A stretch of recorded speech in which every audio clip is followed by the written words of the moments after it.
you, my dear brothers and sisters. Welcome to the second episode of this channel. And for those who are watching this channel for the first time, please check out the disclaimer about this channel in the first episode. The link will be in the description below. Alright.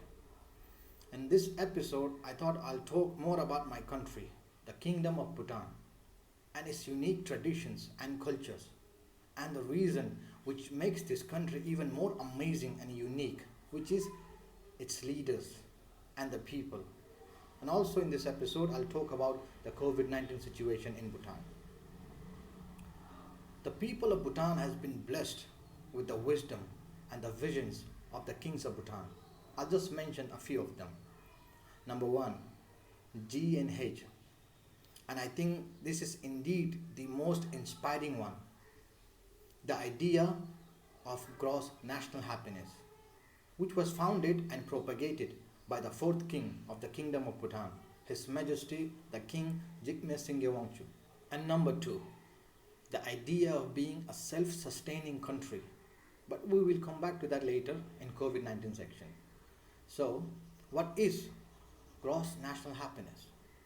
Well, it has many technical explanations, but in simple language, it is the criteria for evaluation of the achievements and development made by the country purely based on the scale of happiness of the people, rather than the increase in the gross national income of the country. Please check out an amazing talk on this topic by the former Prime Minister of Bhutan, Mr. Tshering Tobgay, on the platform of TED Talks, and I guarantee you that your heart will acknowledge it after hearing him out. According to United Nations, in the early of 2018, Bhutan was just ready to move out of the UN's category of the poorest, known as LDC, least developed countries, after this conclusion of the country's 12th five-year plan, which is due in 2023.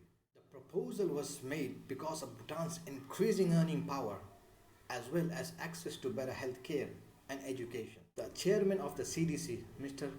Jose Antonio Campos, said, Bhutan is a very interesting story of success, of social progress, of economic progress. They had made a very big investment in human development. Anyhow, that's the department of those learned men, so let's leave it to them. But I wonder, are we really a poor country? I mean, are we poor just because we don't have a posh, high-end living lifestyle? Or are we a poor country just because we don't have those huge skyscrapers in our country? Or are we a poor country just because our movie industry is not big and as famous as others, and etc.? But if all of that can define a poor country, then yes, we are a poor country. But on the contrary, are we a poor country because the best education institutions in our country are free for everyone?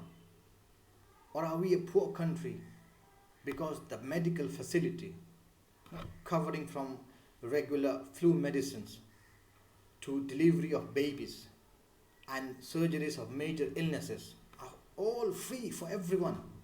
And if they ever face a complex surgery, they will refer it abroad or to India, and they will bear all the expenses. Now tell me, how poor is that? Or are we a poor country because approximately 70% of our country is preserved in nature, with lush green mountains, clean rivers running throughout the country, deep rainforest with so many different kinds of unique plants, birds and animals. And a quick fact, over 800 million trees are to be found in Bhutan. And the list goes on and on. But then again, if all of this defines a poor country, then yes, we are honestly happy to be a poor country. The Bhutanese people. Honestly, I'm so gassed about this topic that I don't even know where to start. I've traveled to few countries but met with so many people from almost every part of the globe because I was always interested in people. Or I should rather say, I was always interested in human beings because of his beauty in his diversity, which always had my attention to observe so many different kinds of people, human, all belonging to one planet, all having distinct features such as the shape of the eye, the color of the eye, the structure of the nose, varieties in hair texture. I think my brothers and sisters in Africa, they have a very unique and amazing hair. Shout out to them. Different kinds of food they eat. One of my favorite kind of food is Turkish food. They really know how to cook and serve. Afiyet olsun. Türk kardeşlerim. The clothes they wear, the languages they speak, and the differences are infinite. But the best part about it is that all of them are uniquely beautiful in their own way. Coming back to the people of Bhutan, they possess some qualities which are innate in the Bhutanese culture. Number one, hospitality, honoring guests, and being respectful.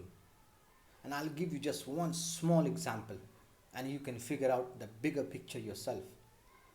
If you ever happen to deal in cash money with a Bhutanese, whether a cab driver, a shopkeeper, or a vegetable vendor, notice that they will always accept your cash, your money with both hands, and return your change in the same manner while lowering their head in pure respect.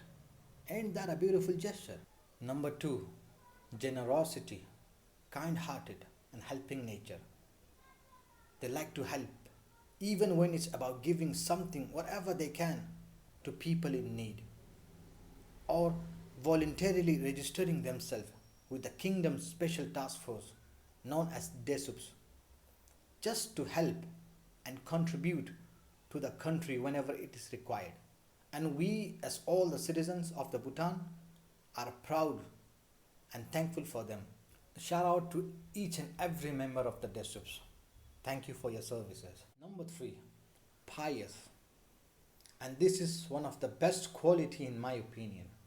A very sincere quality that the Bhutanese people are very religious people.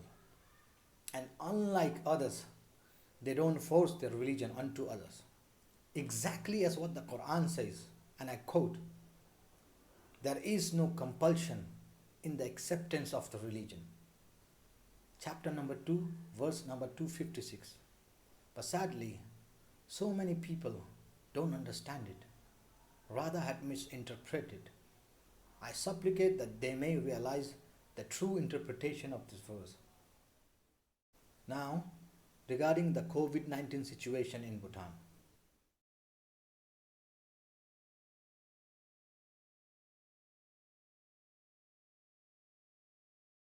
Our reigning king, widely referred as K5, His Majesty the King Jigme Khaisar Namgyalwangchu, have taken the safety and the security of the people into his own hands by traveling to so many remote villages to experience it firsthand the situation of the people due to coronavirus pandemic, and to educate and to facilitate them regarding the precautions against COVID-19. Because precautions is always better than cure. And trust me, those villages are a mission just to reach there. His Majesty the King had delivered numerous inspiring speeches. I'll just share some of my favorite ones. And this one is from the coronation day. And I quote, "Throughout my reign, I will never rule you as a king. I will protect you as a parent, care for you as a brother, and serve you as a son.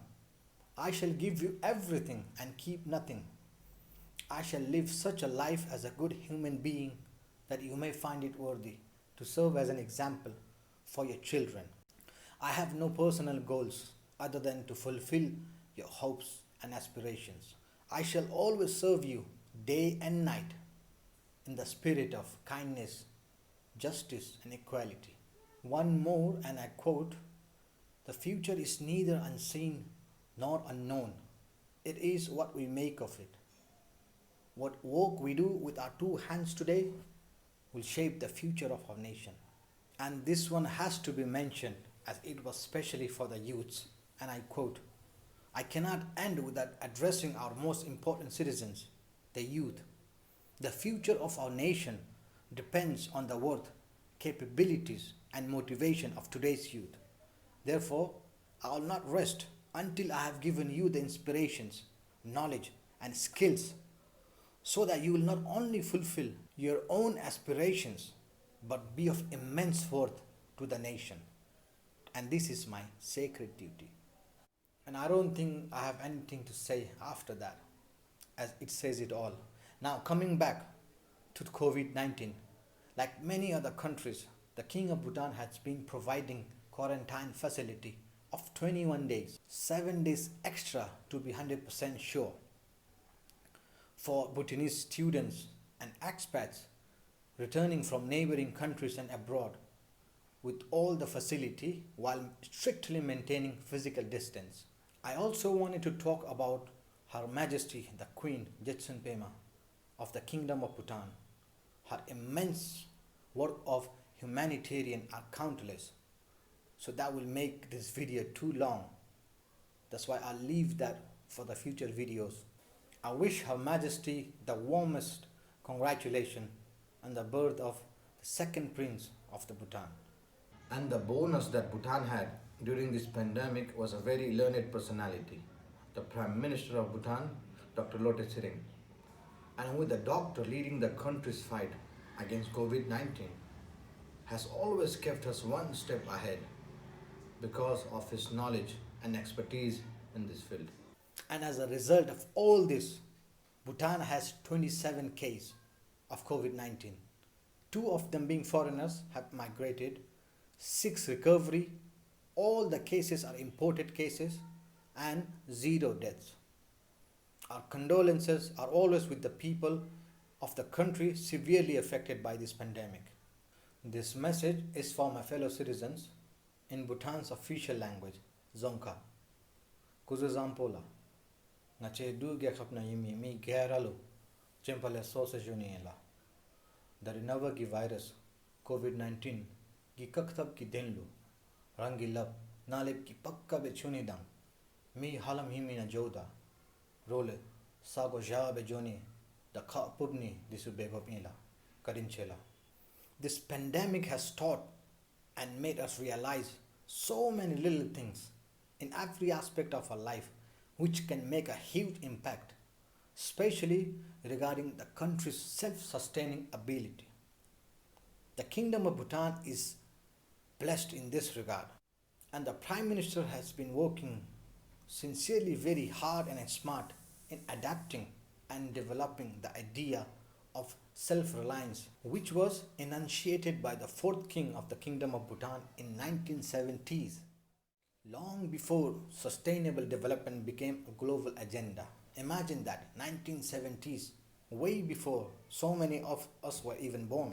The government, with their dedication, came up with so many projects for smart and technical farming, of which so many have started already.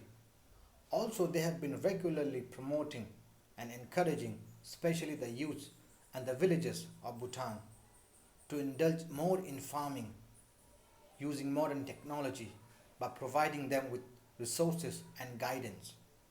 Although not all of us want to live a village life, and it's an individual choice, but still I think it's because of lack of awareness of the importance and the potential of agriculture, for it is the backbone of any country. So we can just imagine that if we do it the proper way, what we can achieve for our country and ourselves.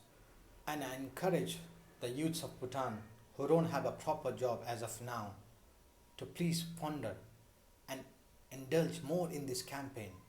And as for myself, I have decided to live by the countryside and do proper commercial farming. And for that I'm studying agronomy as well, which will help me better understand the mechanism in plants, so that I can also contribute to this campaign and to the country in making it a self-reliance. And trust me, we all can help each other. There are so many platforms for that. Because a true citizen is someone from whom the whole society is safe, someone from whom the whole country benefits with his sincerity, knowledge, and skills. So, if any of you watching this have any suggestions regarding farming or any other means of self sustaining, please do advise in the comment section below. We would really appreciate that. Just as you will only know the depth of the sea unless you dive into it. Likewise, you will only know about the Kingdom of Bhutan unless you visit Bhutan. I do have a travel company, but there are bigger and experienced travel company which can provide you the top level experience of Bhutan than mine. A small request and a small gesture that you can do for me is click a picture of yourself when in Bhutan and write I am in Bhutan and post it to Instagram profile of yours and hashtag my company's Instagram handle. The link will be in the description below. And also, if you want to see more amazing videos of Bhutan, go check out the official YouTube channel of the Tourism Council of Bhutan, and also the list of all the certified tour operators and also the details of how to get into Bhutan will be on the website. Their link will also be in the description below. So when we embrace our new life after this pandemic is over, just invest 1 week of your life to the Kingdom of Bhutan and experience yourself for yourself a country with a tagline that says happiness is a place. Thank you, stay safe, peace.